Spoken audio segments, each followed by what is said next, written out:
Gadis barbar pilihan Ustadz tampan. Bab 260. Kang Abdul menggeleng keras, dia keluar dari mobil milik pesantren dan menutup pintu mobilnya. "Oh, jadi lo selingkuhan istri gue, hah?"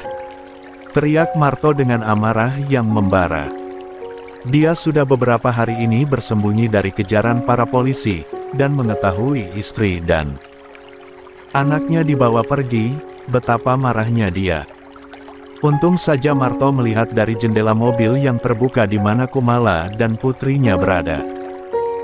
Dia langsung mengejar mobil hitam ini dengan motornya bersama dengan kakak iparnya.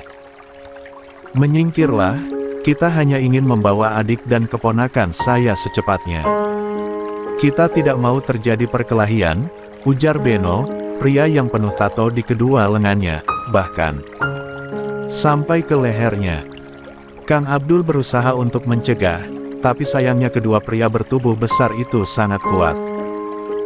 Beno menarik kerah baju Kang Abdul lalu memberikan bogeman yang membuat rahangnya benar-benar nyeri. Sedangkan Marto memukul jendela mobil sambil mengancam pada istrinya jika dia tidak kunjung membuka pintu mobilnya, ia akan menyiksa putrinya lebih parah dari biasanya. Dengan terpaksa Kumala segera membuka pintu mobilnya itu. "Kumala sialan, walaupun lo wanita jalan tapi gue nggak akan pernah melepaskan lo dan putri lo." Marto menarik paksa tangan istrinya untuk keluar, begitu juga dengan putrinya. "Lepaskan mereka. Jangan bawa mereka pergi," teriak Kang Abdul berusaha untuk berdiri. "Bro." Namun perutnya mendapatkan tendangan dari Beno lagi. Kumala hanya bisa berteriak, menyuruh kakaknya itu untuk berhenti menyiksa Kang Abdul. Sedangkan Mawar hanya bisa menangis, sambil memeluk erat pinggang ibunya. Dia benar-benar tidak mau kembali ke tempat di mana ia dan ibunya mengalami penyiksaan lagi. "Setelah gue nikahi lo dan menjadi ayah untuk putri lo, bisa-bisanya lo malah melarikan diri Kumala," teriak Marto, mendorong tubuh kurus wanita itu ke dinding lalu memojokkan. Polisi yang dihubungi oleh Kang Abdul terlambat datang. Marto dan Beno berhasil membawa Kumala dan Mawar pergi, sedangkan Kang Abdul sendiri terbaring dengan tubuh terluka di sisi jalan. Sekarang ini Marto membawa istri dan anaknya pergi ke tempat persembunyian mereka. Sial! Marto begitu marah. Ia melampiaskan amarahnya itu dengan terus-menerus memukul Kumala, yang memohon ampun dengan air mata yang terus mengalir deras membasahi pipinya. "Hentikan Mas. Aku janji tidak akan kabur darimu lagi. Es sakit Mas. Hentikan, aku mohon." Bahkan Kumala bersujud di bawah kaki Marto untuk memohon pengampunan. Padahal Kumala kira nasibnya akan berubah, tapi ternyata ia masih terjerat pada lingkaran tak kasat mata yang Marto ciptakan selama ini untuk menahannya pergi. "Bro, ingat bitch, lo nggak akan bisa kabur dari gue sampai kapanpun." Marto menarik istrinya ke dalam kamar yang begitu kumuh, dia menghempaskan tubuhnya itu ke ranjang. Dengan cukup kasar hingga kening Kumala terbentur cukup keras. Pria itu memandang sinis istrinya lalu kemudian membuka seluruh pakaiannya. Tentu saja Kumala sangat tahu apa yang akan suaminya lakukan padanya. Ia harus mendapatkan kekerasan lagi yang lebih menyakitkan daripada sebelumnya, sebab Marto dalam kondisi marah. Marto kembali bermain kasar pada Kumala untuk yang kesekian kalinya. Dia tidak memberikan jeda untuk Kumala bernapas, terus-menerus menyetubuhi wanita ini dengan cara kasar.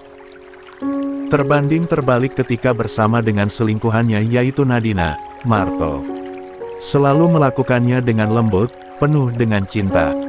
"Paman, lepaskan aku. Aku ingin ibuku. Ayah pasti menyiksa ibuku sekarang." Mawar dengan penuh derayan air mata memperlihatkan apa yang dia tulis pada pamannya. "Sialan lo anak kecil, lo ngehina gue karena gue nggak bisa baca." Beno menarik kasar rambut Mawar yang tergerai. Anak itu terlihat ketakutan, dia menggeleng dengan cepat. Dengan jari telunjuk menatap kamar di mana ayahnya membawa ibunya ke sana. Dia tidak mendengar jeritan sang ibu. Padahal di sekitar ini terdengar jeritan Kumala yang sangat memilukan. "Oh, lo ingin ibu lo?" Beno bertanya sambil menghisap zat nikotin di tangannya. Menghempaskan kasar tubuh keponakannya ke lantai. Mawar mengangguk kuat sambil menangkup kedua tangannya, penuh harapan. Iya, mengerti apa yang pamannya ini bicarakan dari gerakan bibir. Tenang aja, ibu lo hanya melakukan keharusannya sebagai istri. Di akhir kata Beno terkekeh geli, dia menikmati suara jeritan dari Kumala bersamaan dengan De Ahan yang tercipta akan ulah Marto yang akhir-akhir ini begitu frustasi karena dikejar para polisi.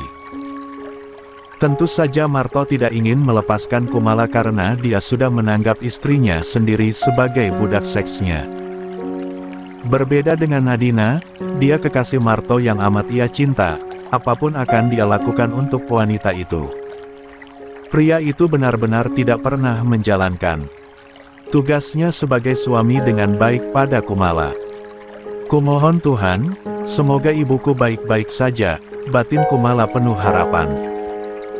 Kata Hasan, "Jika kita sedang berada di masa sulit maka kita harus ingat Tuhan.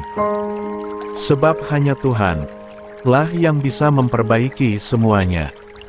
"Hei bocah, lo lagi ngapain? Lo lagi berdoa?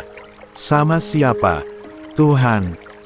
"Hahaha, bahkan Tuhan yang lo harapkan tidak akan menyelamatkan lo dan ibu lo." Beno berkata, memandang penuh rendah pada Mawar. Beno memang kakak kandung Kumala, mereka lahir di darah kedua orang tua yang sama dan kini orang tua mereka sudah meninggal dunia. Beno tidak memiliki rasa kasihan pun pada nasib adiknya. Hatinya sudah rusak dari kecil karena pergaulannya sendiri, bahkan dia sudah terjerat oleh narkoba. Lebih parahnya lagi Beno lah yang dulunya menyuruh Kumala untuk bekerja menjadi wanita malam. Sementara di dalam kamar, setelah puas menyetubuhi Kumala dengan kasar, Marto pergi. Keluar begitu saja dengan wajah penuh kepuasan. Ya, Kumala hanya pelampiasan dari pria itu, tidak lebih. Sakit, lirih wanita itu memandang nanar langit-langit kamar, kemudian meringkuk. Sambil mendekap tubuh polosnya sendiri yang menggigil ketakutan. Kapan semua ini akan berakhir? Sebenarnya sejauh mana takdir mengujinya terus-menerus? Apakah sampai ia mati? Ini semua terjadi karena masa lalu buruknya kah? Astagfirullahaladzim, serius suami dan kakak dari Kumala membawa mereka pergi. Ikram benar-benar syok saat mendengar cerita dari Kang Abdul yang kini telah diobati oleh Mbak Siti. Kang Abdul mendapatkan luka lebam di sekitar wajah, lengan dan perutnya. Untung saja, kedua preman itu tidak membawa senjata tajam. "Iya Ustaz, tapi saya tahu lokasi mereka berada. Sebelum saya turun dari mobil, saya memberikan pelacak di saku gamis Mawar." Sambil merintih kesakitan, pria yang hanya memakai celana hitam itu membuka ponselnya dan memberikan pada Ikram. Titik merah yang Ustaz lihat, itu lokasi di mana mereka membawa Kumala dan putrinya. "Maafkan saya karena saya tidak bisa menja. Ini bukan salah Kang Abdul. Hari ini kita pastikan dua penjahat itu di penjara," potong Hilmi. "Saya sudah menghubungi pihak kepolisian. Mereka pasti akan menangkap kedua pria itu. Mereka berdua ternyata pandai mencari tempat persembunyian." Ikram meremas kepalanya yang terasa pening. Dia telah selesai mengajar para santri dan mendapatkan kabar tidak mengenakan. Ia kira Kumala dan Mawar akan hidup bahagia di kontrakan barunya hari ini, tapi ternyata tidak sesuai apa yang ia harapkan. "Saya akan ikut ke lokasi di mana kedua preman itu membawa Kumala dan putrinya disekap." Kang Abdul berusaha berdiri. "Jangan ikut, Kondisi Mas nggak baik-baik aja, cegah Mbak Siti menarik suaminya untuk duduk kembali. Aku nggak mau Mas terluka lagi. Biar para polisi yang pergi ke sana untuk menyelamatkan Mbak Kumala. Biar saya yang ikut ke lokasi bersama para polisi. Ikram mengajukan diri. Tapi Hilmi menggeleng pada adik keduanya ini. Bukannya kamu terpaksa menyelesaikan tugas mengajarmu cepat-cepat karena dapat kabar dari Mbak Yuni kalau Ashar jatuh sakit. Ikram hampir saja melupakan alasan dia mempercepat menyelesaikan mengajarnya. Seharusnya ia pulang cepat ke rumahnya tadi, tapi mendapatkan kabar tak mengenakan dari Kang Abdul dia cepat-cepat ke rumah ini. Sebaiknya kamu pulang, Ram. Tengok keadaan putramu, takutnya Ashar nggak baik-baik aja. Istrimu kan suka panikan kalau anaknya sakit. Ikram hanya mengangguk kecil, lalu pergi dengan langkah tergesa-gesa sambil mengangkat sedikit jubah hitamnya menuju keluar pesantren. Sesampainya di rumah, ia melihat Yulia tengah mengompres kening Ashar yang terbaring di atas kasurnya. Assalamualaikum, Mas pulang, sayang. Waalaikumsalam, Mas. Akhirnya Mas datang juga. Bagaimana ini? Tubuh Ashar panas banget padahal beberapa menit lalu dia baik-baik aja. Cuman ngeluh kepalanya pusing tadi. Panik Yulia memegang lengan putra bungsunya dan mengecupnya beberapa kali. Ashar cuman demam aja, sayang. Kamu udah kasih dia obat penurun panas kan? Ikram berjongkok, mengelus pipi anaknya yang merengek sebab kepalanya sangat pusing. Udah, tapi cuman obat warung dibeliin sama Hasan. Apa kita bawa aja ke rumah sakit untuk diperiksa oleh dokter? Ashar nggak mau ke dokter, nanti pasti disuntik. Nggak mau ke sana, huhuhuhu. Anak itu memeluk lengan ubinya berusaha bersembunyi dari eminya. Tunggu beberapa jam lagi, jika demamnya nggak turun kita bawa Ashar ke rumah sakit, putus Ikram menggendong putranya itu yang terus merengek. Memang ketika sedang sakit pasti Ashar akan bersikap manja, tentu saja kepada ubinya saja. Cuman demam aja padahal, lebay banget kamu, Sar. Katanya cowok itu harus kuat, lah. Kamu sekarang lembek banget, ledek Hussein dibalas jidatan dari Hasan. Sadar diri, kamu lebih parah dari adikmu, Sein. Kalau sakit pasti maunya dikabulin. Apapun yang kamu mau, buat orang kerepotkan tahu. Iya, si paling kuat deh abang mah. Sakit pun abang hanya diam kayak orang mati aja sampai Ubi dan Emi panik. Parahnya mereka sampai hubungi ambulans karena abang nggak bisa bicara dan gerak sedikit pun. Ya, sakit Hasan yang paling aneh, dia sakit tidak ingin merepotkan orang lain. Tapi tingkahnya membuat semua orang panik karena matanya terbuka tapi mulut dan anggota tubuh lainnya tidak bergerak sama sekali. Dia seperti mayat hidup saja rasanya ketika sakit, dan pendiamnya kembali kambuh. Kalian ini jangan bertengkar, sebaiknya keluar dari kamar agar Ashar bisa tidur dengan tenang siang ini. Ikram dengan halus mengusir kedua anaknya dari kamar. Padahal aku mau rebahan di kasur sambil baca buku. Ini semua gara-gara abang. Hussein pergi dari kamar dengan kesal. Dasar bocil, gumam Hasan mengikuti langkah adiknya keluar. Sedangkan Yulia mengecek termometer yang dia selipkan di ketiak Ashar, ternyata suhunya mencapai 38 derajat Celcius. Suhu yang cukup panas untuk tubuh normal, pantas saja tubuh putra ketiganya panas. Kalau demam Ashar nggak turun-turun, aku nggak akan jadi pergi ke pengajian sama ibu-ibu komplek. Jangan gitu, sayang. Kamu kan udah janji untuk datang ke pengajian rutin setiap hari Jumat, kamu diundang sama Bu RT, masa ingkar? Ashar pasti demamnya turun. Pengajiannya sore ini kan di rumah Bu RT. Ikram berkata sambil meletakkan satu tangannya di pipi sang istri, kemudian mengelus punggung Ashar. Iya, jam 4 sore, Mas. Mas nggak akan kemana-mana, biar Mas yang jagain Ashar.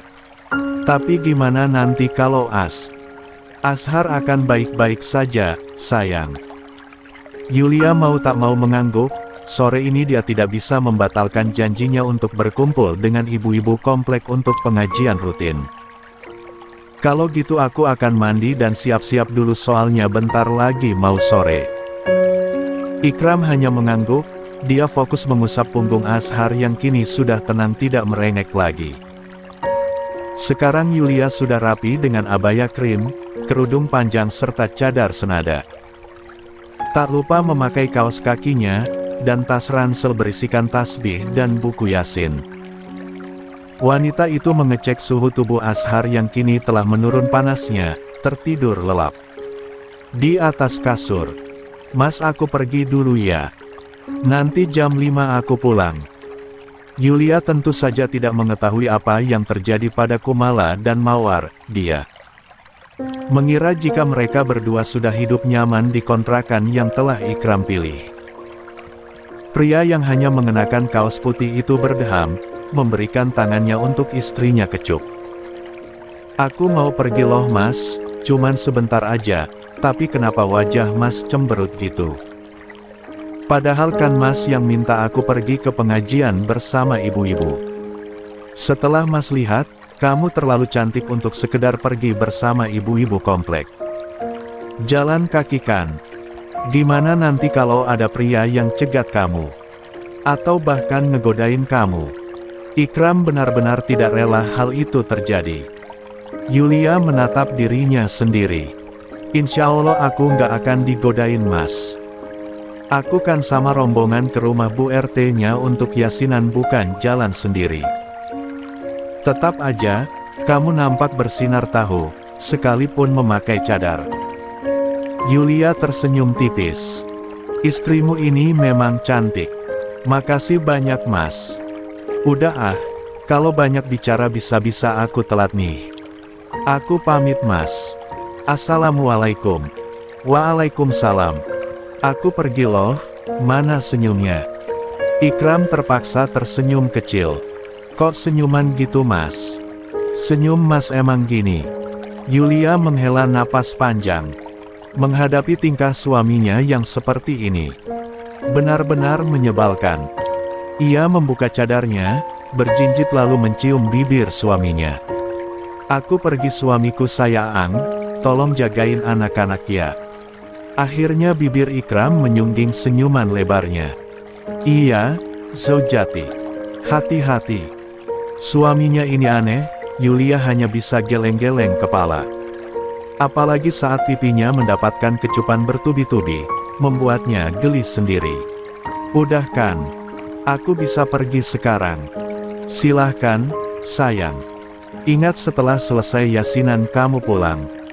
Jangan mampir ke rumah ibu-ibu lain kalau mereka tawarin.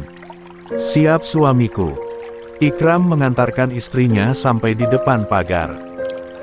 Terlihat rumah di depan sosok wanita parubaya dengan gamisnya seperti ingin pergi ke acara pengajian di rumah Bu RT yang hanya berjarak 6 rumah dari tempat mereka. Setelah istrinya pergi bersama dengan para tetangga, Ikram kembali ke rumah. Dia menatap layar ponsel, di mana Bang Hilmi mengirimkan pesan padanya. Bang Hilmi, Kumala dan putrinya sudah abang amankan. Kamu tahu apa yang telah diperbuat oleh Marto pada wanita itu? Abang benar-benar miris. Kumala mendapatkan kekerasan yang tidak bisa kita sangka. Saat mendobrak kamar di mana Marto menyembunyikan Kumala dan putrinya, para polisi menemukan Kumala yang tak sadarkan diri dengan kondisi telanjang di kamarnya, penuh dengan luka kekerasan. Bahkan lukanya semakin banyak dia dapatkan. Astagfirullahaladzim. Ikram hanya bisa beristighfar membaca pesan dari abangnya. Ternyata masih ada pria sekeji itu yang memperlakukan istrinya dengan cara yang salah. Yulia, jadi bagaimana caranya kamu bisa awet muda seperti ini? Lihat kulit wajahmu. Nggak ada sedikit pun yang keriput. Padahal kan mengurus 3 anak itu nggak mudah, apalagi berbeda karakter. Tidak seperti yang Yulia harapkan, ia tidak bisa pergi begitu saja setelah acara pengajian di rumah Bu RT. Tubuhnya ditahan oleh ibu-ibu muda ini, bahkan kedua tangannya diapit di sisi kanan dan kiri. Nggak ada rahasia apapun Bu Ibu, aku cuman pakai skincare biasa yang waktu itu pernah aku posting di media sosialku.